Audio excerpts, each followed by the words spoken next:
सभी को नमस्कार। आज इस वीडियो में मेरा टॉपिक है विवाह के लिए कुंडली मिलाना आवश्यक है या नहीं। ये बड़ा गंभीर विषय है, तो हम इसमें चर्चा करेंगे कि विवाह संबंध में कुंडली मिलाना मिथक या वास्तविकता। कुंडली मिलाना अंधविश्वास या विज्ञान। कुंडली मिलाने की सच्चाई क्या है? वास्तविकता में ये जरूरी है या जरूरी नहीं है? कुंडली मिलाना विवाह संबंध में एक महत्वपूर्ण पहलू माना जाता है। कुछ लोग उसमें काफी विश्वास रखते हैं, लेकिन क्या ये वास्तविकता में आवश्यक है? इस वीडियो में हम इस मुद्दे पर चर्चा करेंगे और बताएंगे कि कुंडली मिलाना मिथक है या जरूरी है। तो आप पूरा वीडियो देखिए, फिर निर्णय करिए। अगर आपको ये वीडियो पसंद आए तो उसको लाइक करें। अगर मेरी चैनल को आपने अभी तक सब्सक्राइब नहीं किया है तो सब्सक्राइब करिए। इस विषय पे आपके क्या सुझाव है वो मुझे कमेंट में बताइए।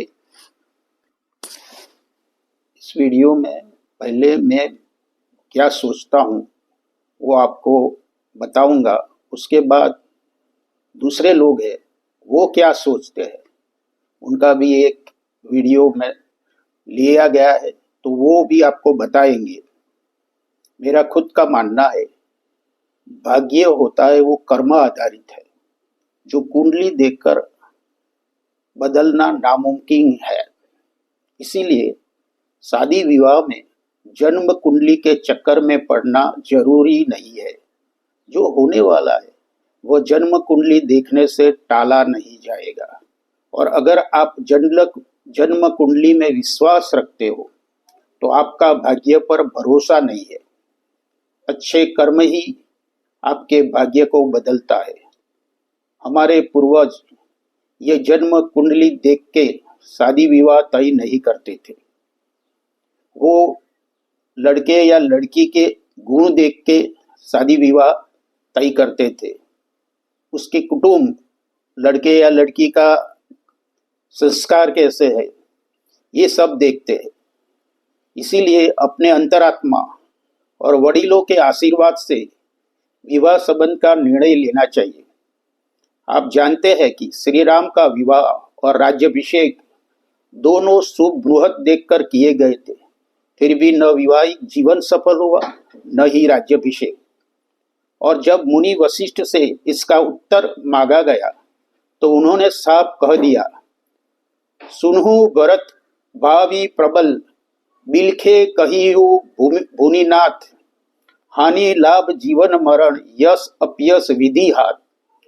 अर्थात जो विधि ने निर्धारित किया है वही होकर रहेगा।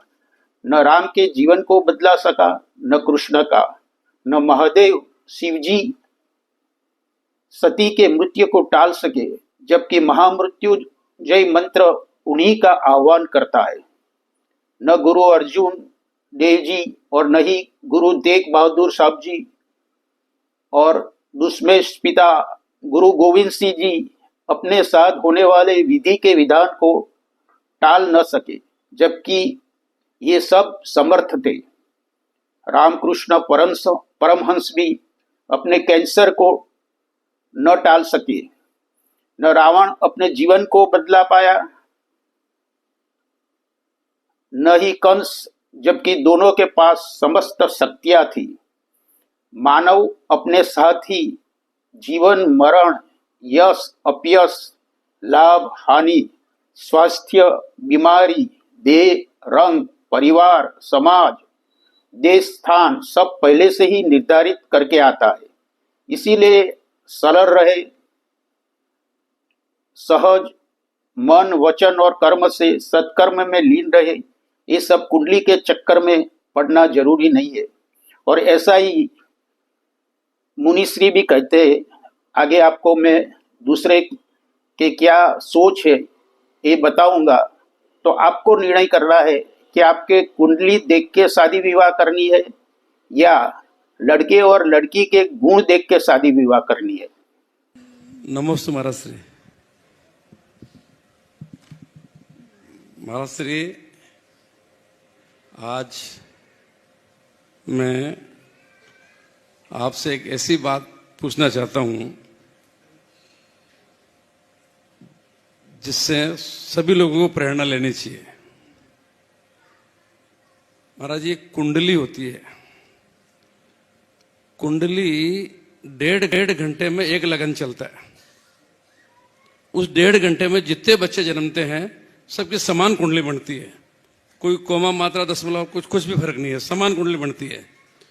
एक तो उसी अस्पताल में होते ही मर जाता है, एक 80 साल का होकर मरता है, एक राष्ट्रपति बन जाता है, एक इंडस्ट्रियलिस्ट बन जाता है, एक भीख मांग रहा है, एक मजदूरी कर रहा है। तो फिर काहे की कुंडली? ठीक है। अब महाराज जी, दूसरी बात, लोग शादी ब्याह में कुंडली से कुंडली मिलाते हैं, गुण मिलाते हैं। लड़के लड़की के गुण तो देखते नहीं है और कुंडली में पंडित से जाके कुंडली मिलाते हैं। तो कुंडली महाराज जी, क्या कुंडली क्या मिलाते हैं? हमने मेरी भी और हम सारे बहन भाई किसी भी ने कोई कुंडली नहीं मिलाई। हमने कभी हमारे बच्चों की कुंडली नहीं मिलाई, कभी भी, और सारे ठीक हैं। और बहुत सारे लोगों को मैं जानता हूं जो जिसमें ब्राह्मण भी हैं और जैनियों के भी हैं, तो उन्होंने कुंडली मिलाई, उनके अनबन हो गई, वापस घर आ गई या तलाक हो गया, बहुत सारे हैं। तो फिर कुंडली मिला के तो फिर सही होना चाहिए ना। बहुत अच्छी बात आपने की। यद्यपि इस विषय में मैंने अपना अभिमत अनेक बार प्रकट किया है। आपकी पूरी बात की समीक्षा में एक पंक्ति में देख के बात आगे करता हूं कि आज के समय में तो कुंडली कहीं से प्रासंगिक ही नहीं है। कुंडली ही प्रासंगिक नहीं है। क्यों? आज के समय में कहीं कुंडली ही प्रासंगिक नहीं है। क्यों? क्योंकि कुंडली तो तब सही माने जाए जब जन्म सही ठिकाने में हो और सही टाइम पे हो। कुंडली का आधार इष्टकाल है और इष्टकाल व्यक्ति के जन्म स्थल के अक्षांश देशांश के आधार पर और वहां के सूर्योदय के आधार पर होता है। अब शिखर जी के व्यक्ति है, उसका जन्म कलकत्ता में हो रहा है, तब उसकी कुंडली तो कलकत्ता के हिसाब से बनेगी। और कलकत्ता में एक समय पर एक साथ अगर 100 बच्चों का जन्म हुआ है तो 100 की जन्म पत्री एक होगी और फिर वही विसंगतियां आएगी जो आपने बोला। फिर दूसरी बात, ये नैसर्गिक जन्म हो तो कुंडली का कोई मतलब हो। जन्म भी आजकल तो पहले से तय हो जाते, सीजर होते हैं। अब कुंडली पहले बनती, बच्चा बाद में जन्मता है, तो कुंडली का क्या काम? तो कोई मतलब नहीं है इन सब चीजों से। और इसके उत्कृष्ट प्रमाण अशोक जी खुद हैं। महाराज श्री, हाँ, वो मैंने पंडितों से भी ये बातें पूछी। हाँ, हाँ, मैं तो पूरा खोज करता हूँ पूरी। हाँ, वो फिर कहते हैं मेरे को, हम देश काल क्षेत्र भाव ये देखते हैं। वो कैसे देखते हैं देश काल भाव? कुंडली तो समान है, मन से देख लेते हैं। वो उसमें भी कुंडली नहीं मिलती है तो थोड़ी दक्षिणा बढ़ जाने से मिल जाती है।